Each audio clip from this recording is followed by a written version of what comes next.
In this film, we're going to tell you what to expect when you have a PET CT scan. A PET CT scan is a powerful scanning method which uses very low levels of radiation to provide detailed information about the inside of your body. This information can reveal certain medical conditions, helping a diagnosis to be made without a person having to undergo more complicated or uncomfortable procedures. A PET CT scan works by taking hundreds of pictures, each of which is a slice through the body. The pictures make a stack which reveals the three-dimensional interior of the body. The scan actually combines two types of pictures or scans in a computer. The CT scans show physical structures inside the body using X-rays. The PET scans show activity levels of cells inside the body using a radioactive sugar solution which is injected into your arm. Active tissues take up more of the radioactive sugar and glow with brighter colours on the PET images. The PET and CT slices combine to make a combined view of the whole body's interior. The hospital's scanning department will contact you with details of your appointment and will send you any necessary written information.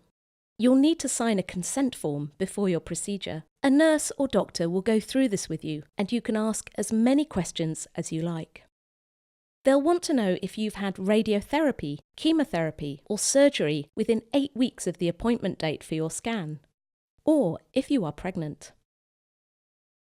You must avoid strenuous activity for 12 hours before your appointment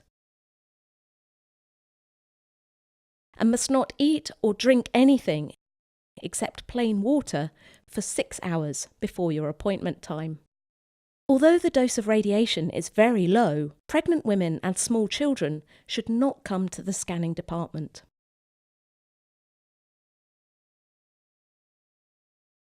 You should plan on spending 2 to 3 hours in the scanning department. You'll be asked to change into a hospital gown and remove any jewellery or metal objects. A tiny plastic tube will be inserted into a vein in your arm using a needle and a small blood sample taken to measure your blood sugar level. If your blood sugar level is normal, the procedure can go ahead. A very low dose of radioactive sugar will then be injected into your vein through the small plastic tube. You may also be given an injection of a solution called contrast if your scan requires this. You'll be asked to sit in a private room for about 50 minutes to allow the radioactive sugar and any contrast you might have been given to spread around your body. You'll be asked to empty your bladder before going through to the scanner room. In the scanner room, you'll be asked to get on the scanner bed. The radiographer will usually put a support block under your legs before asking you to lie down on your back. To ensure your head is kept still during the scan, straps will be placed across your forehead and chin. You'll usually be asked to raise your arms above your head, although some people need to have their arms on their tummy.